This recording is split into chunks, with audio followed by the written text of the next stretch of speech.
नमस्कार. इथे मी माझ्या खिडकीमध्ये एक खरबुजाचं ज्याला मस्कमेलन म्हणतो तर ते झाड उगवून आलेले. असंच एकदा मी जे मस्कमेलन आहे ते कापून त्याच्या ज्या बिया होत्या त्या अशाच मी कुंडीमध्ये टाकलेल्या.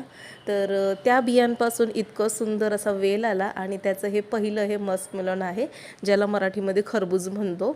पण ही कुंडी मला वाटतं लहान पडली आणि माती थोडीशी त्याला कमी पडली वाढण्यासाठी, म्हणून मग त्याची साईज ही एवढीशीच आलेली या खरबुजाची.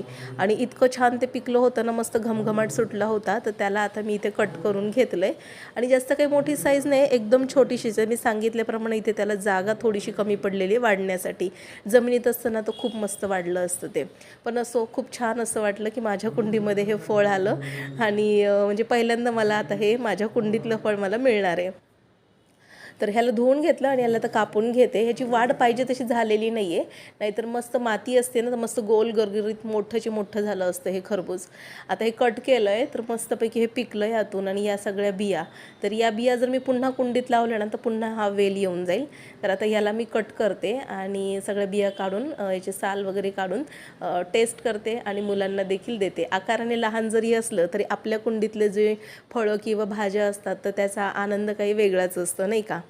तर हे बघा इतकं मस्त आहे आणि चवीला तर म्हणाल ना इतकं छान असं ना लागतं ना. जास्त गोड नसतं हे फळ, कमी गोड असतं, पण बरेच जण याच्यामध्ये साखर वगैरे किंवा गूळ पावडर वगैरे घालून खातात. पण मी तर म्हणेल जितकं नैसर्गिकरित्या आपण याची टेस्ट घेऊ ना तितकं चांगलं आहे. इतकं छान हे फळ आलं होतं तर म्हटलं तुमच्याशी शेअर करावं. चला तर मग भेटू पुन्हा, तोपर्यंत बाय.